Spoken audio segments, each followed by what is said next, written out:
कलाश समुदाय हा अफगाणिस्तानला लागून असलेल्या पाकिस्तानातील हिंदूकुश पर्वताच्या कुशीत राहतो. याच पर्वतांच्या शृंखलेमुळे कलाश समुदायाची संस्कृती टिकून आहे. इतिहासकारांचे म्हणणे आहे की कलाश लोक हे ग्रीक राजा अलेक्झांडर म्हणजेच सिकंदरच्या सैनिकांचे वंशज आहेत, तर काही इतिहासकारांचे म्हणणे आहे की हे लोक अफगाणिस्तानमधील आहेत. कलाश या आदिवासी समुदायाची लोकसंख्या अत्यंत कमी म्हणजे 4000च्या आसपास आहे.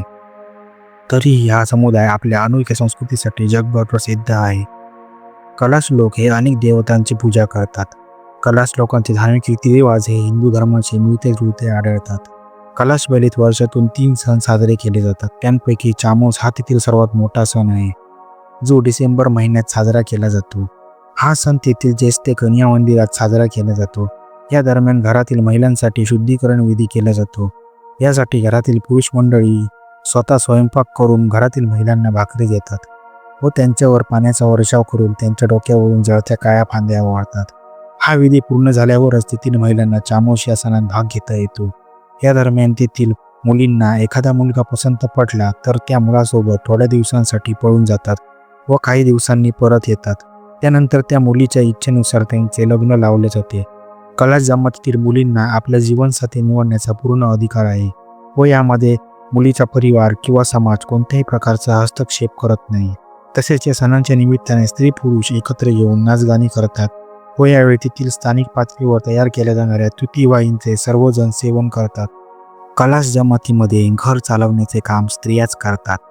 मेंढ्या बकऱ्यांना सांभाळायचे कामही स्त्रियाच करतात व येथील स्त्रिया घरातूनच पर्स व रंगीबेरंगी माळा बनवतात व हे सर्व माळा विकण्याचे काम पुरुष करतात. इथे महिलांना पूर्णपणे आझादी असली तरी काही प्रमाणात बंधने सुद्धा आहेत. मासिक पाळी व बाळंतपणाच्या वेळी तेथील महिलांना घरात राहण्याची अनुमती नसते.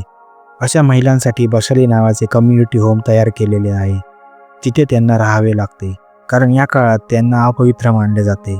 कलाश जमातीतील हे लोक समुदायातील एखाद्या व्यक्तीच्या मृत्यूनंतर दुःख व्यक्त करत बसत नाहीत. कुणाचाही मृत्यू झाल्यास तो क्षण कलाश लोक एखाद्या सणासारखा साजरा करतात. यावेळी मृतदेहाभोवती 2-3 दिवस नाचगाणे केले जाते. या दरम्यान मृत व्यक्तीच्या कुटुंबियांना समुदायातील इतर व्यक्तींना मोठी मेजवानी द्यावी लागते.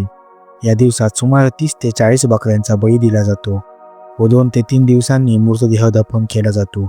पूर्वी कलाश लोक मृतदेह दफन न करता स्मशानात उघड्यावर सोडत असत, पण आता त्यांनी मृतदेह दफन करण्यास सुरुवात केली आहे. मृतदेहाबरोबरच मृत व्यक्तीचे कुऱ्हाडी, चाकू आणि बंदूक यांसारखे वैयक्तिक सामान देखील पुरतात व त्याची उशी आणि त्याचा पलंग देखील कबरीवर सोडून दिला जातो. दुष्ट आत्मे घरी येतात अशी त्यांची धारणा असल्याने ते सामान परत आणत नाहीत. तर अशी ही कलाश समुदायाची आगळीवेगळी संस्कृती तुम्हाला कशी वाटली हे कमेंट करून नक्की कळवा.